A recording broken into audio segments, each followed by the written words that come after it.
მიმდინარე კვირაში ქოცებმა ეუთოს ამბის გადაფარვა სცადეს. რამდენიმე სიგიჟე მოიფიქრეს და გამოაგდეს. ჩვენის ხალხი არა ვართ, რომ ასე ადვილად გადაგვატარინონ ყურადღება უფრო მნიშვნელოვანი ამბებიდან.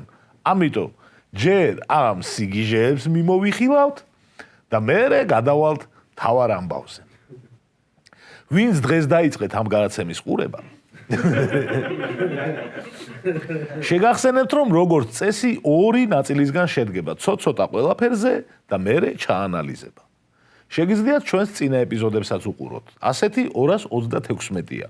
დღესვე თუ ჩაუჯდებით და დღეში თითოს უყურებთ, წლის ბოლომდე გეყოფათ.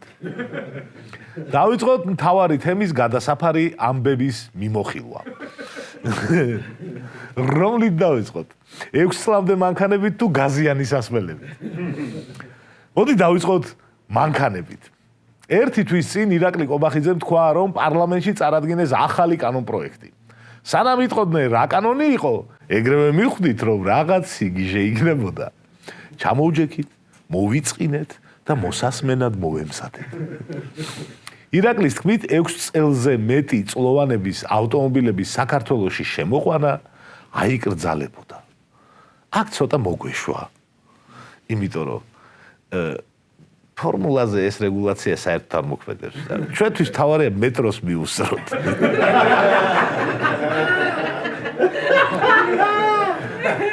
სერიოზულად კი ამ კანონპროექტს დიდი პროტესტი მოჰყვა, როგორც ავტობიზნესში დასაქმებული ადამიანების, ისე მომხმარებლების. კანონი თვითონ ქოცებსაც არ მოსწონდათ, მაინც და მაინც. ქოცების გაკეთებულ ოპოზიციას ხალხის ძალასაც კი არ მოეწონა. ოცნების თავის ტკივილმა და უძილო ღამეების მიზეზმა ერთ დროს აჯანყებულმა დეპუტატმა დიმიტრი ხუნდაძემ განაცხადა. 6 წელზე მეტი ასაკის ავტომობილების აკრძალვა უნდა გადაიხედოს. მოზომილად, მაგრამ მტკიცედ. ოცნებაში ყველაფერი ნათელი გახდა. ხალხის ძალა ამ კანონპროექტს მხარს არ დაუჭერდა და შეიძლება საქმე რევოლუციამდეც მისულიყო. ამიტომ ქოცებმა კანონპროექტს მართლაც გადახედეს და სანამ ხუნდაძე მეორედ აჯანყდებოდა, აკრძალვაზე უარი თქვეს. 6 წლამდე ავტომობილების შემოყვანა აღარ აიკრძალება, თუმცა გაძვირდება განბაჟება. აქაც თუ თქვა ხუნდაძემ განბაჟების გაძვირება უნდა გადაიხედოსო, მერე სად მიდიან ქოცები, აეგ აღარ ვიცი. რაც შეეხება გაძვირებას, მოდი ვისაუბროთ ამაზე.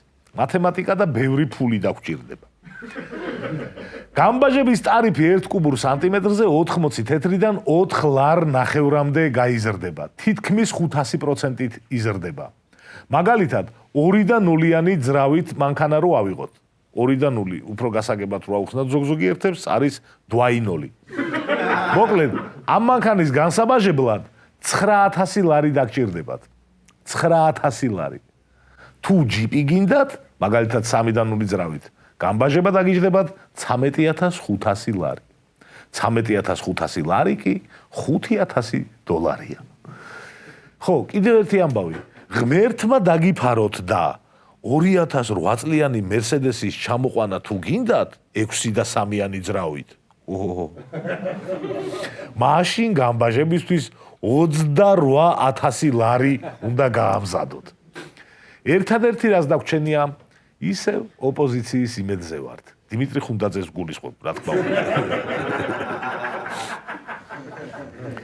ახლა გადავიდეთ პლასმასის ბოთლებზე.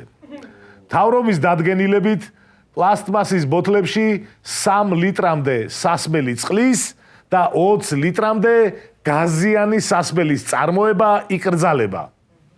დადგენილება 2 ნაწილისგან შედგება. 1 ივლისიდან აიგრძალება საზოგადოებრივი კვების ობიექტების მიერ მომხმარებლისთვის პლასმასის ბოთლებით სასმელის მიწოდება. მეორე ნაწილი კი 2027 წლის 1 თებერვლიდან ამოქმედდება. პლასმასის ბოთლებში სასმელების წარმოება, იმპორტი და ბაზარზე განთავსება აიკრძალება. ესეთი რეგულაცია ახლა ხო უნდა დაასაბუთო? ხო და რეგულაციის დასაბუთების კომპონენტში მთავრობა არ უთითებს საერთაშორისო გამოცდილებაზე. ალბათ გაინტერესებთ რატომ არ უთითებს. რატომ და საერთაშორისო გამოცდილება არ არსებობს. არ არსებობს. არც ამერიკის შეერთებულ შტატებში, არც ევროკავშირში და მსოფლიოს არც ერთ ქვეყანაში. პლასმასის ბოთლებით სასმელების რეალიზაციაზე მსგავსი სიმძიმის და მასშტაბის რეგულაცია არსად არ არსებობს. აი ეს არის უნიკალური კოცობა. არანაირი ანალოგია არ აქვს. ყოჩახ კოცება. პირველად მოიფიქრეს ისეთი სისულელე, რასაც ვერცერთ ქვეყანაში ვერ შეხვდებით. თავის დროზე პლასმასის ჭურჭელი პროდუქციის გასაიაფებლად გამოიყენეს. კოცების აზრით კი რაღა დროს იაფი პროდუქციაა. 5 წლის მანქანები პლასმასის ჭურჭლის აკრძალვა მოკლედ მეტი ფუფუნება ხალხს. ჩემი იდეა ავკრძალოთ ყველაფერი, რაც 10 ლარზე ნაკლები ღირს.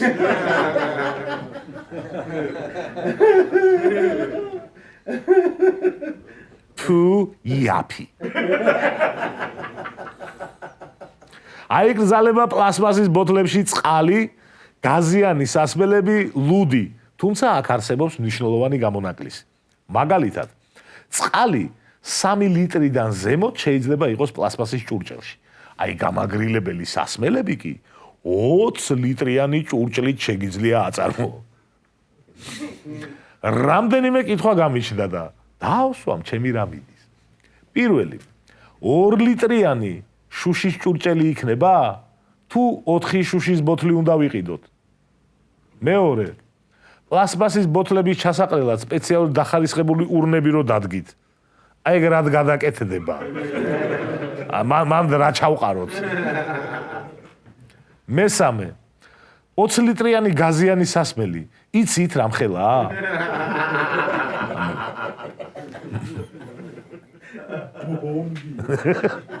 აი ამ ხელა. მეოთხე, 20 ლიტრი გაზიანი სასმელი რო ვიყიდო და გადავასხა 3 ლიტრიან წყლის ჭურჭელში და ისე რო ვიარო. შემიძლია? ხო, ნუ ეხა მართლა 3 ლიტრიანი კიდე კაია.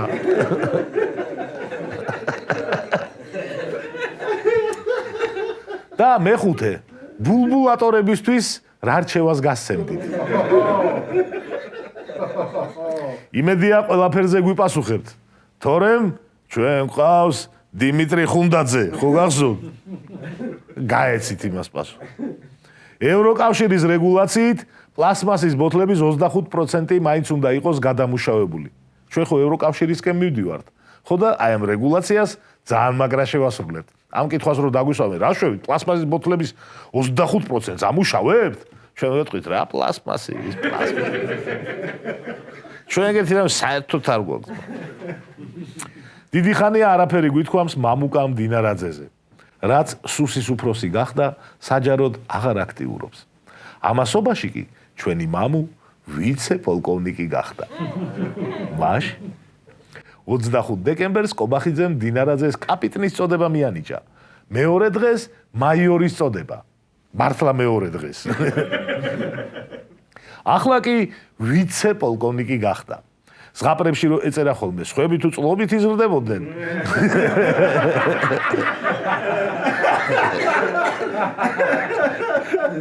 აიო, ესადა ზღაპრის დღითი დღე იზრდებოდო?